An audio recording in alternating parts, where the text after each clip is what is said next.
నమస్కారం సార్. నమస్కారం అమ్మా. మీ పేరు సార్? నా పేరు క్రికెట్ సుబ్బారెడ్డి, తాడేపల్లి మాది. Okay sir. సార్ 2019కు ముందు అధికారంలో ఉన్న చంద్రబాబు తాడేపల్లిలో E1 జోన్ అనేది ఒకటి జీవోని తీసుకొచ్చి పెట్టారు సార్. అది ప్రస్తుతం దాన్ని జగన్మోహన్ రెడ్డి గారు ఆ జీవోని రద్దు చేశారు. దాని మీద మీరు మీ అభిప్రాయం సార్?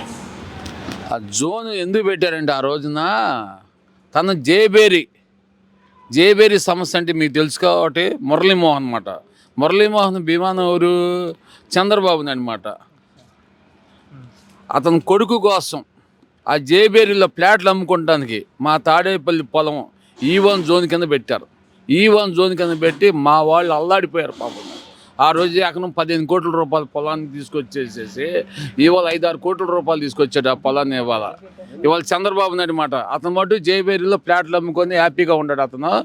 ఇవాళ చాలా ఇబ్బందులు పడ్డాం మేము యాక్చువల్గా. అసలుకి మా తాడేపల్లి రైతులు ఇది ఎన్ని సంవత్సరాల నుంచి మనకి జరిగింది, చంద్రబాబు నాయుడు ఉన్న కానీ జరుగుతుంది మాట ఇదంతా. ఇవాళ ఎత్తేసినందుకు మేము జగన్మోహన్ రెడ్డి గారికి మేము చాలా హ్యాపీగా ఫీల్ అవుతున్నాం అన్నమాట ఈ విషయంలో మటుకి. సార్ ప్రస్తుతం ఆంధ్రప్రదేశ్లో ప్రధాన ప్రతిపక్షాలన్నీ మేము పొత్తుతో కలిసి జగన్మోహన్ రెడ్డిని ఓడిస్తామని చెప్పి పార్టీలే ఒకళ్ళ జెండాలు ఒకళ్ళని నిన్న పిఠాపురంలో తగలబెట్టుకుని మేమే నిన్ను ఓడిస్తాం స్వయంగా అని చెప్పి అంటున్నారు. అలాంటిది వీళ్ళందరూ పొత్తుల కింద కలిపి రేపు జగన్మోహన్ రెడ్డి గారు ఓడించగలరా? ఏందండి ఓడించేది జగన్మోహన్ రెడ్డి గారు వల్ల కాదండి. ఎన్టీ రామారావు అంటోడే పొత్తులు పెట్టుకొని ఆయన పార్టీ పెట్టి కానీ ఆ జీవితం అంతా పొత్తులే. తేడాతో బీజేపీ వాళ్ళు బండబూతులు మరి ఆ మోడీ గారు మరి ఏం ఆలోచిస్తున్నారో ఏంటో వాళ్ళు మరి ఆ వాళ్ళ బండబూతులు తిట్టిన ఇవాళ నువ్వు కలుపుకోవటం అంటే మరి మోదీ గారి మీద చాలా అభిమానం ఉండేవాళ్ళు చాలామంది ఉంటారు. మరి ఆయన కూడా ఈ పొరుగు పోయిద్ది అసలుకి ఆ పొత్తులు కలుపుకోవటం వలన. మరి ఈ రాష్ట్రం వాళ్ళ వల్ల అయ్యిద్దంటావా? వాళ్ళ వల్ల కాదు, అసలు ఏమీ చేయలేరు అన్నమాట అసలుకి. అదేవిధంగా నిన్న బీజేపీ నేత కుమారస్వామి కర్ణాటక ఆయన అన్నారు ఎన్ని పార్టీలు కలిసి వచ్చిన ఆంధ్రప్రదేశ్లో జగన్మోహన్ రెడ్డి మళ్ళీ గెలిచేది అధికారంలోకి వచ్చేది అని చెప్పి స్వయంగా బీజేపీ నేత కుమారస్వామి గారు అన్నారు. అందరికీ మోడీ గారికి కూడా తెలుసు అండి. మోడీ గారికి, అమిత్ షా గారికి, ఏంటి లోకల్ నాయకులకి మొత్తం తెలుసు. చంద్రబాబు నాయుడు కూడా తెలుసు. నెక్స్ట్ రంగులు పూసిన అతను కూడా తెలుసు. అతని పేరు నాకు ఎత్తడం ఇష్టం లేదు. ఏంటి ఆ రంగులు పూసిన ఆయన కూడా తెలుసు. జగన్మోహన్ రెడ్డి అధికారంలోకి వస్తాడని గంభీరంగా మాట్లాడుతుంది తప్ప ఏం లేదు. పిఠాపురం నేను చూశారుగా, తగలబెట్టారుగా జెండాలు మొత్తం బ్యానర్స్. చివరికి ఏమైనా దిగజారిపోయారంటే వాళ్ళు ఎంగిలి కుడి కోసం ఆశపోతున్నావా, ఎంగిలి ఇస్రాకులు ఎత్తువేసుకుంటున్నావా అని ఓ సినిమా యాక్టర్ని రంగులు పూసుకునేవాడిని అంది. ఆయన పేరు ఎత్తుకుని కూడా నాకు ఇష్టం లేదు. ఎందుకంటే మేము కరుడు కట్టిన రంగాభిమానులు అన్నమాట. 3 పువ్వుల వందమలో ఉన్న పువ్వు రాలేందో నగాదారిలో ఆ పువ్వు ఎవరో అమ్మ నగాదారిలో బెజవాడ పులిపెడ్డ వంగవీటి మోహన రంగ నగాదారిలో ఆయన కాంగ్రెస్ అన్న నగాదారిలో తెలుగుదేశం గొండాలని పోపించరు నగాదారిలో అయ్యన్నన్ని బాంబులు గొడ్డలతో బడిసెలతో దాడి చేశారు రంగన్న మీదకి. ఈరోజు కూడా పవన్ కళ్యాణ్ గారు అనే వ్యక్తిని మేమేం అనలేకపోతున్నామంటే వాళ్ళ అన్న మీద గౌరవంతో మేము ఒక్క మాట కూడా మాట్లాడలేమాట. వాళ్ళ జీవితాన్ని తాగడ పెట్టేశారన్నమాట. ఇవాళ రంగా గారు బతికున్నడితే రంగా గారు ఇవాళ ఇంకోసారి ఆత్మహత్య చేసుకునేవాడనమాట.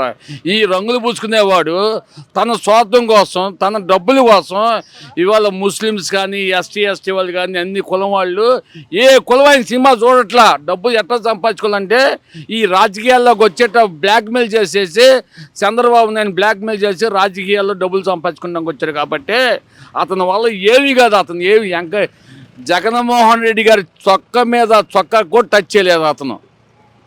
అలాగే ఈరోజు వైసీపీ పార్టీలోని కాపు ఉద్యమ నేత, మాజీ కాపు ఉద్యమ నేత ముద్రగడ పద్మనాభం గారు కూడా చేరారు. జనసేన పార్టీలో చేరవలసిన ఆయన పవన్ కళ్యాణ్ గారి యొక్క నిర్లక్ష్య వైఖరి వల్ల ఆయన పట్టించుకోకపోవడం, ఆ కాపు ఉద్యమ నేత అనేది కూడా చూడకుండా ఆయన ఒక ప్రవర్తన, ఆయన పట్ల ప్రవర్తించిన ప్రవర్తన బట్టి తీరు, ఇలాగే ఆ పార్టీని ఉన్న అగ్రనేతలందరూ వీడిపోయి ఆయన్ని ఒంటరిగా చేసి వేరే పార్టీలోకి వెళ్ళిపోతున్నారు. ఇదే తీరులో వెళ్తే పవన్ కళ్యాణ్ గారి భవిష్యత్తు ఎలా ఉంది? అసలు పవన్ కళ్యాణ్ అనే వ్యక్తి పేరే నేను తలసిన. యాక్చువల్గా నాకు అతను అంటే ఇష్టం లేదు. ఎందుకంటావా ఆ చిరంజీవి గారు మరి వాళ్ళ అమ్మగారు కానీ మళ్ళీ వాళ్ళ కుటుంబ సభ్యులు అసలు ఈ అబ్బాయికి ఏం చెప్పరు. ఈ అబ్బాయి సైకో లాంటి వాడు అనమాట, బేవత్సమైన సైకో అన్నమాట. తొక్కుతా అన్నాడు, ఏం దొక్కింది, ముఖ్యమంత్రి అయి కూర్చున్నాడు.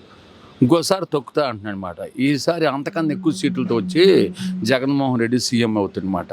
వాళ్ళ కులం వాళ్ళే వాళ్ళని అతన్ని విపరీతంగా తిడుతున్నారు. అసలుకి ఎట్లా తిడుతున్నారంటే ఎంగిల్ ఇస్రాకులు ఎత్తుకుంటానికి వచ్చినాడు అంటున్నారు. ఇంక అంతకన్నా నేనైతే ఆత్మహత్య చేసుకోవడం తప్ప ఇంకోటి లేదు మాట. ఎందుకంటావా చిచ్చి బతుతూ అనవసరం. ఇంకెందుకంటే నిన్నటిదాకా చంద్రబాబు నాయుడు బండబూతులు తిట్టాడు, లోకేష్ని బండబూతులు తిట్టాడు. ఆ ఏలూరాడు నోరు కుదరదు ఒకటి చింతలేని పేపాకర్ అనేవాడు ఆడు బేవచ్చంగా తిట్టాడు ఏది ఆ సిమ్యాటర్ని. మరి మేము కానీ మా పార్టీ కానీ మా వాళ్ళు కానీ ఏ రోజున ఒక మాట మాట్లాడలేదు. ఎందుకో జగన్మోహన్ రెడ్డి మీద విపరీతమైన కక్ష పెట్టుకున్నాడు. అసలు వ్యక్తిగతంగా కక్ష పెట్టుకొని ఏందో జగన్మోహన్ రెడ్డి తొక్కితే ఏంది దొక్కేది జనం నేను తొక్కారు.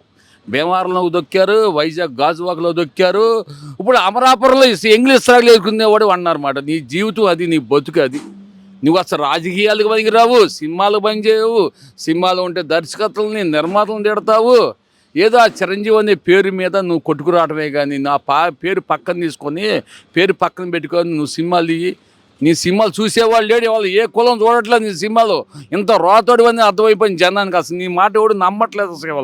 వాళ్ళ కులం వాళ్ళే అసహించుకుంటున్నారు అన్నమాట. ఏంటి ఎట్ట తయారైపోతున్నారు రోజు రోజుకి, ఇంత దిగజారిపోతుంది ఏంటని. అంటే నీకు కడుపులో స్వార్థం పెట్టుకున్నప్పుడు ఎట్టాగా ఉండేది మాట ఎదటి మనిషి మీద. మంచోడి మీద నిందలేస్తే భగవంతుడు కూడా ఊరుకోడు మాట. ఈ దేశం ఈ రాష్ట్రం ధనవంతుల కాల కింద నలిగిపోతుంటే కాపాడడానికి వచ్చిన వ్యక్తి జగన్మోహన్ రెడ్డి గారు. ఆయన ఎవడు ఏమి చేయలేదు. ప్రపంచం అంతా చీకటైపోయినా ఒక అగ్గిపొల తెలుగుతూ ఎవడైనా జగన్మోహన్ రెడ్డి అనేవాడు ఒక జ్యోతి లాంటి అనమాట. మీ గురించి నేను కొన్ని నిజాలు తెలుసుకున్నాను సార్. రంగా గారి కాలం నుంచి మీరు ఆయన బతుకున్నాగానే రాజశేఖర రెడ్డి గారితో తిరుగుతూ రాజకీయం పరంగా ఆయనతో కూడా ఉండడం అన్ని చేసిన వారి వ్యక్తి అంట మీరు. అలాగే రంగా గారి గురించి మీకు తెలిసిన కొన్ని నిజాలు కూడా కొంచెం చెప్పచ్చు. రంగా గారి దగ్గరికి మేము వెళ్ళేవాళ్ళమాట. మా గరుగు వెంకటరెడ్డి అని ఆయన నన్ను రంగా గారి దగ్గర తీసుకెళ్ళమాట. వెనక సైకిల్ కట్టుకొని కడ్డీ మీద నన్ను కూర్చోబెట్టుకొని విజయవాడ రంగా గారిని తీసుకెళ్ళి మేము గెలిచ్చేవాళ్ళు అనమాట. ఆ ప్రకాశం బ్యారేజ్ నుంచి తీసుకెళ్ళి ఇచ్చేవాళ్ళు అనమాట.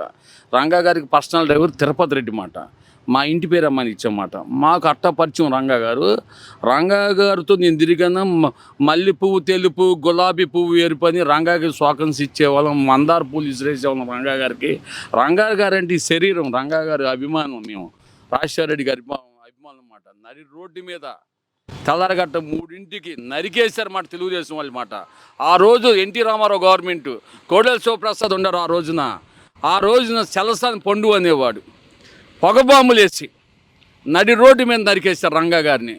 ఎట్ట మర్చిపోతాం మేము రంగా అభిమానులు అయి ఉండి మేము ఇవాళ.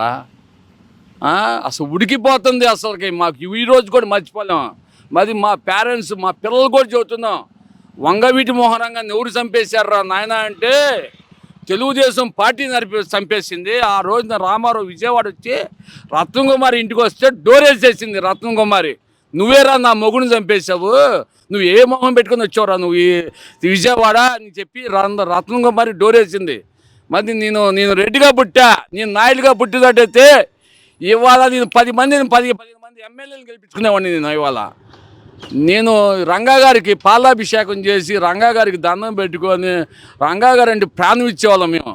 అట్లాగే రాజశేఖర రెడ్డి గారి కోసం పులివెందుల ఎన్నోసార్లు పోయాం మేము. రాజువయ్య మా రాజువయ్య, మనసున్న మా రాజువయ్య, రైతువయ్య, రైతు బిడ్డవయ్య, నాగల బట్టి వ్యవసాయం చేసిన రైతు, ఒక పేదవాడికి రూపాయి కాపురం చేసిన దేవుడికే దేవుడయ్యా, మడం తెప్పది మా రాజు అని కొడిషన్ రాసి ఒక కిరణానికి అంతం లేదు, ఓ సిరుబోకు అంతం లేదు, సిరునవ్వుకు అంతం లేదు. రాజశేఖర రెడ్డి గారిని మరణానికి అంతం లేదు. ఈ భూమిలో వాటర్ ఉందన్నాలు. ఈ రాష్ట్ర ప్రజలకి నిన్ను తలుచుకుంటూనే ఉంటారు. నీ ఆశయాలతో బతికేవాళ్ళం మేమంతా. నీ కోసం, నీ కొడుకు కోసం అని నిమిషంలో ప్రాణం ఇవ్వమంటే ఇచ్చేస్తాం మేము. రాజశేఖర రెడ్డి గారి కోసం, జగన్మోహన్ రెడ్డి గారి కొడుకు జగన్మోహన్ రెడ్డి గారి కోసము ఈ శరీరం అంతా జగన్మోహన్ రెడ్డిని గెలిపిస్తానికే పుట్టింది ఈ శరీరం.